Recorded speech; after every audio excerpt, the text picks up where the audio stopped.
ನಮಸ್ಕಾರ ರೀ ಎಲ್ಲರಿಗೂ. ತನ್ವೀಸ್ ಕಿಚನ್ಗೆ ಎಲ್ಲರಿಗೂ ಸ್ವಾಗತ. ಇವತ್ತಿನ ವಿಡಿಯೋದಲ್ಲಿ ನಾನು 1 ಕಪ್ ಅಕ್ಕಿ ಹಿಟ್ಟನ್ನ ಉಪಯೋಗಿಸ್ಕೊಂಡು 1 ತಿಂಗಳು ಸ್ಟೋರ್ ಮಾಡಿ ಇಟ್ಕೋಬಹುದಾದಂಥ ಕುರುಮ್ ಚಿಪ್ಸ್ನ, ಕ್ರಿಸ್ಪಿಯಾಗಿರೋ ಚಿಪ್ಸ್ನ ಯಾವ ರೀತಿ ಮಾಡೋದು ಅಂತ ಹೇಳಿ ತೋರಿಸಿಕೊಡಾತೀನಿ. ಮಕ್ಕಳಿಗೆ ಹೊರಗಡೆಯಿಂದ ನಾವು ಚಿಪ್ಸ್ನ ತರೋ ಬದಲು ಇದೇ ರೀತಿ ಮನ್ಯಾಗ ರೆಡಿ ಮಾಡಿ ಕೊಟ್ಟರೆ ಇವು ಮನ್ಯಾಗ ಮಾಡಿದ್ದು ಅಂಥೇಳಿ ಯಾರೂ ಕಂಡು ಹಿಡಿಯೋದಿಲ್ಲ. ಅಷ್ಟು ಕ್ರಿಸ್ಪಿಯಾಗಿ ಟೇಸ್ಟಿಯಾಗಿ ಬರ್ತಾವ್ರಿ. ಸೇಮ್ ನಾವು ಅಂಗಡಿಯಿಂದ ಹೆಂಗೆ ತರ್ತೇವಲ್ಲ ಅದೇ ರೀತಿಯಾಗಿ ಬರ್ತಾವು. ಹೊರಗಡೆಯಿಂದ ಅನ್ಹೆಲ್ದಿ ಆಗಿರೋ ಫುಡ್ನ ಮಕ್ಕಳಿಗೆ ತಂದು ಕೊಡೋ ಬದಲು ಈ ರೀತಿ ಮನ್ಯಾಗ ಈ ಚಿಪ್ಸ್ನ ಮಾಡಿಕೊಡ್ರಿ, ಎಲ್ಲರೂ ಇಷ್ಟಪಟ್ಟು ತಿಂತಾರೆ.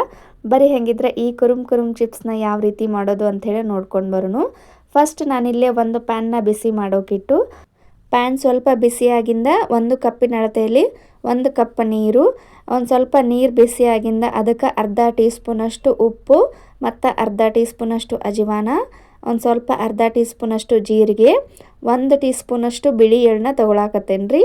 ಇವಾಗ ಒಂದು ಸ್ವಲ್ಪ ಅರ್ಧಕ್ಕಿಂತ ಕಡಿಮೆ ಆಗುವಷ್ಟು ಚಿಲ್ಲಿ ಫ್ಲೇಕ್ಸ್, ಒಂದು ಸ್ವಲ್ಪ ಕಲರ್ ಚೆಂದಾಗೆ ಬರಲಿ ಅಂಥೇಳಿ ಖಾರ ಪುಡಿ ಹಾಕೊಳಕತ್ತೇನೆ, ಮತ್ತು ಒಂದು ಚಿಟಿಕೆಯಷ್ಟು ಅರಿಶಿನ ಪುಡಿ.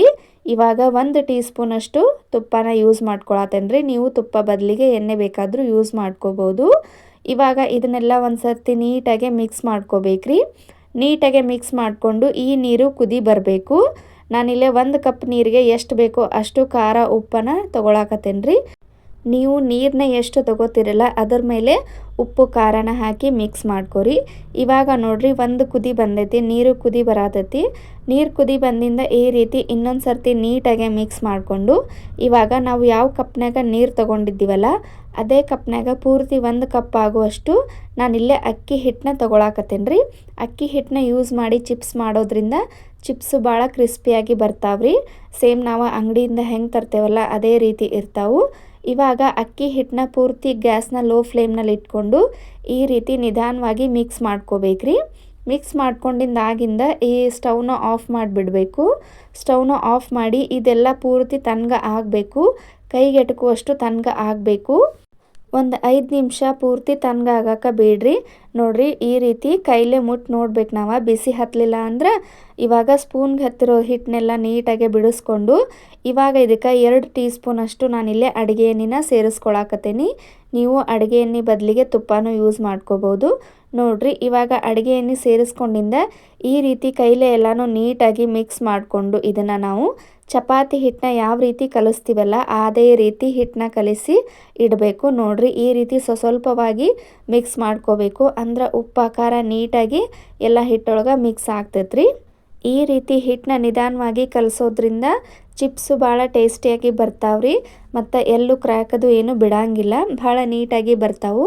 ನೋಡ್ರಿ ಈ ರೀತಿ ಹಿಟ್ಟನ್ನು ನೀಟಾಗಿ ಕಲಿಸ್ಕೊಂಡು ಇವಾಗ ಇದನ್ನು ಇನ್ನೊಂದು ಸರ್ತಿ ಈ ರೀತಿ ನಾದ್ಕೋಬೇಕ್ರಿ. ಈ ರೀತಿ ನೀಟಾಗಿ ನಾದ್ಕೊಂಡಿಂದ ಇವಾಗ ಇದನ್ನು ನಾನು 2 ಭಾಗವಾಗಿ ಮಾಡ್ಕೊಳಕತ್ತೇನೆ. ಒಂದು ಭಾಗನ ಹಂಗೆ ಮುಚ್ಚಿ ಇಡಾತೇನೆ. ಇವಾಗ ಇನ್ನೊಂದು ಭಾಗ ತೊಗೊಂಡು ಈ ರೀತಿ ಇನ್ನೊಂದು ಸ್ವಲ್ಪ ಕೈಲೇ ಪ್ರೆಸ್ ಮಾಡಿಕೊಂಡು ಇವಾಗ ಇದನ್ನು ಒಂದು ದೊಡ್ಡ ಉಳ್ಳೆಯನ್ನಾಗಿ ಮಾಡ್ಕೋಬೇಕು. ನೋಡ್ರಿ ಈ ರೀತಿ ಮಾಡ್ಕೊಂಡಿಂದ ಇದು ಅಕ್ಕಿ ಹಿಟ್ಟಾಗಿರೋದ್ರಿಂದ ಸ್ವಲ್ಪ ಕೂಡ್ಕೊಳ್ಳೋದಿಲ್ರಿ, ಈ ರೀತಿ ಕ್ರ್ಯಾಕ್ ಬಿಡ್ತೈತಿ.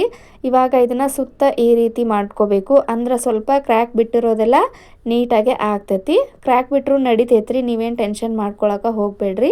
ನೋಡ್ರಿ ಈ ರೀತಿ ಆಗಿಂದ ಒಂದು ಸ್ವಲ್ಪ ಮೇಲೆ ಕೆಳಗೆ ಅಕ್ಕಿ ಹಿಟ್ಟನ್ನ ಹಚ್ಚಿ ಇದನ್ನು ನಾವು ಚಪಾತಿನ ಯಾವ ರೀತಿ ಲಟ್ಟಿಸ್ಕೋತೇವಲ್ಲ ಅದೇ ರೀತಿ ಲಟ್ಟಿಸ್ಕೋಬೇಕು. ಜಾಸ್ತಿ ದಪ್ಪನೂ ಬೇಡ ಮತ್ತು ಜಾಸ್ತಿ ತಿಳುವೂ ಬೇಡ್ರಿ, ಇಷ್ಟ ಲಟ್ಟಿಸ್ಕೊಂಡ್ರೆ ಸಾಕು. ನೋಡ್ರಿ ಇವಾಗ ಸುತ್ತ ಇರೋ ಹಿಟ್ಟೆಲ್ಲ ಪೂರ್ತಿಯಾಗಿ ಕ್ರ್ಯಾಕ್ ಬಿಟ್ಟೈತಿ. ಇವಾಗ ಇದನ್ನು ನಾವು ಒಂದು ಶೇಪ್ ಒಳಗೆ ಮಾಡ್ಕೋಬೇಕು. ಒಂದು ಚಾಕು ತೊಗೊಂಡು ಈ ರೀತಿ ಸ್ಕ್ವೇರ್ ಶೇಪ್ ಒಳಗೆ ಇದನ್ನು ಕಟ್ ಮಾಡಿ ಇಟ್ಕೊಂಡು ಸುತ್ತ ಇರೋ ಹಿಟ್ಟನ್ನೆಲ್ಲ ತೆಗೆದುಬಿಡ್ರಿ. ನೋಡ್ರಿ ಇವಾಗ ಎಷ್ಟು ನೀಟಾಗಿ ಕಾಣಿಸತೈತೆ ಅಂಥೇಳಿ. ಇವಾಗ ಇದನ್ನು ನಮ್ಗೆ ಯಾವ ಶೇಪ್ ಒಳಗೆ ಚಿಪ್ಸ್ ಬೇಕೋ ಆ ಶೇಪ್ ಒಳಗೆ ಕಟ್ ಮಾಡಿ ಇಟ್ಕೋಬೇಕ್ರಿ. ನಿಮ್ಗೆ ಈ ರೀತಿ ಬೇಡ ಅಂದ್ರೆ ರೌಂಡ್ ಶೇಪ್ ಒಳಗೂ ಆರಾಮಾಗಿ ಮಾಡ್ಕೋಬೋದು.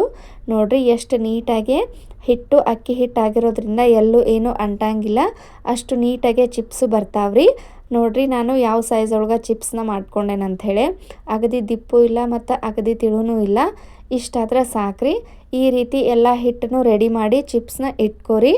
ಇವಾಗ ಈ ಕಡೆ ಇನ್ನೊಂದು ಪ್ಯಾನ್ನ ಬಿಸಿ ಮಾಡೋಕ್ಕಿಟ್ಟು ಪ್ಯಾನ್ ಬಿಸಿಯಾಗಿಂದ ಇದನ್ನು ಫ್ರೈ ಮಾಡೋಕೆ ಎಷ್ಟು ಎಣ್ಣೆ ಬೇಕಲ್ಲ ಅಷ್ಟು ಎಣ್ಣೆನ ಹಾಕಿ ಎಣ್ಣೆ ಪೂರ್ತಿಯಾಗಿ ಕಾದ ನಂತರ ಈ ರೀತಿ ಉರಿನ ಪೂರ್ತಿ ಲೋ ಫ್ಲೇಮ್ನಲ್ಲಿ ಇಟ್ಕೊಂಡ್ರೆ ಇವನ್ನ ಫ್ರೈ ಮಾಡ್ಕೋಬೇಕ್ರಿ. ಅಂದ್ರೆ ಒಳಗೆಲ್ಲ ನೀಟಾಗಿ ಫ್ರೈ ಆಗ್ತಾವು. ಇಲ್ಲ ಅಂದ್ರೆ ಮ್ಯಾಲೆ ಕ್ರಿಸ್ಪಿಯಾಗಿ ಬರ್ತಾವು, ಒಳಗೆ ಮೆತ್ತಗೆ ಹಂಗೆ ಇರ್ತಾವು. ನೋಡ್ರಿ ಈ ರೀತಿ ಒಂದು 4ರಿಂದ 5 ನಿಮಿಷ ನೀಟಾಗಿ ಒಂದು ಸ್ಪೂನ್ ತಗೊಂಡು ಈ ರೀತಿ ಕೈ ಆಡಿಸ್ಕೊಂತನ ಇದ್ಕೊಂಡು ಫ್ರೈ ಮಾಡ್ಕೋಬೇಕ್ರಿ. ನೋಡ್ರಿ ಇವಾಗ ಇವು ಫ್ರೈ ಆಗಿದಾವು. ಈ ಚಿಪ್ಸ್ನ ನಾವು ಆರಾಮಾಗಿ 1 ತಿಂಗಳ ತನಕನೂ ಸ್ಟೋರ್ ಮಾಡಿ ಇಟ್ಕೊಂಡು ತಿನ್ಬೋದ್ರಿ, ಕೆಡೋದಿಲ್ಲ. ಮತ್ತು 1 ತಿಂಗಳ ತನಕನೂ ಇಟ್ಟರು ಅಷ್ಟ ಗರಿ ಗರಿಯಾಗಿ ಟೇಸ್ಟಿಯಾಗಿ ಮತ್ತು ಕ್ರಿಸ್ಪಿಯಾಗಿ ಇರ್ತಾವ್ರಿ, ಮೆತ್ತಗೆ ಆಗೋದಿಲ್ಲ ಮತ್ತು ಅಗದಿ ಟೇಸ್ಟಿಯಾಗೂ ಬರ್ತಾವು. ನೀವು ಒಂದ್ಸತಿ ಟ್ರೈ ಮಾಡಿ ನೋಡ್ರಿ ಇವಾಗ ಚಿಪ್ಸು ರೆಡಿ ಆಗಿದಾವು. ಈ ರೀತಿ ರೆಡಿ ಆಗಿರೋ ಚಿಪ್ಸ್ನ ಒಂದು ಪ್ಲೇಟ್ಗೆ ತೆಗೆದಿಟ್ಕೊಂಡು ಇವಾಗ ಉಳಿದಿರೋ ಚಿಪ್ಸ್ನು ಕೂಡ ಅದೇ ರೀತಿಯಾಗಿ ನೀಟಾಗಿ ಫ್ರೈ ಮಾಡ್ಕೋಬೇಕ್ರಿ. ಈ ಚಳಿಗಾಲಕ್ಕೆ ಸಂಜೆ ಟೈಮ್ ಟೀ ಮತ್ತು ಕಾಫಿ ಜೊತೆಗೆ ಏನಾದರೂ ಬಿಸಿ ಬಿಸಿಯಾಗಿ ಕ್ರಿಸ್ಪಿಯಾಗಿ ತಿನ್ನಬೇಕು ಅಂಥೇಳಿ ಆಸೆ ಆದಾಗ ಈ ಚಿಪ್ಸ್ನ ಒಮ್ಮೆ ಟ್ರೈ ಮಾಡಿ ನೋಡ್ರಿ. ಖಂಡಿತ ನೀವು ಇಷ್ಟಪಡ್ತೀರಿ, ಅಷ್ಟು ಟೇಸ್ಟಿಯಾಗಿ ಕ್ರಿಸ್ಪಿಯಾಗಿ ಬರ್ತಾವು. ಅದಕ್ಕೆ ನಾನು ಗ್ಯಾರಂಟಿ ಕೊಡ್ತೀನಿ. ಈ ಅಕ್ಕಿ ಚಿಪ್ಸ್ ವಿಡಿಯೋ ನಿಮ್ಗೆ ಇಷ್ಟ ಆಗಿದ್ರೆ ಗೊತ್ತಲ್ಲ, ಚಾನಲ್ನ ಸಬ್ಸ್ಕ್ರೈಬ್ ಮಾಡ್ಕೊರಿ. ಹಾಗೆ ಈ ರೆಸಿಪಿಗೆ ಒಂದು ಲೈಕ್ ಕೊಡೋದನ್ನು ಮಾತ್ರ ಮರಿಬೇಡ್ರಿ. ಇದೇ ರೀತಿನ ವೀಡಿಯೋಸ್ನ ನೋಡ್ಕೊತ ಇರ್ರಿ. ಮತ್ತು ಮುಂದಿನ ವೀಡಿಯೋದಾಗ ಇದಕ್ಕೆ ಚಲೋ ರೆಸಿಪಿ ಜೊತೆ ಸಿಗೋಣ್ರಿ. ಅಲ್ಲಿ ಮಟ ಎಲ್ಲರಿಗೂ ಟೇಕ್ ಕೇರ್ ಆಫ್ ಆಲ್. ಬಾಯ್ ರೀ.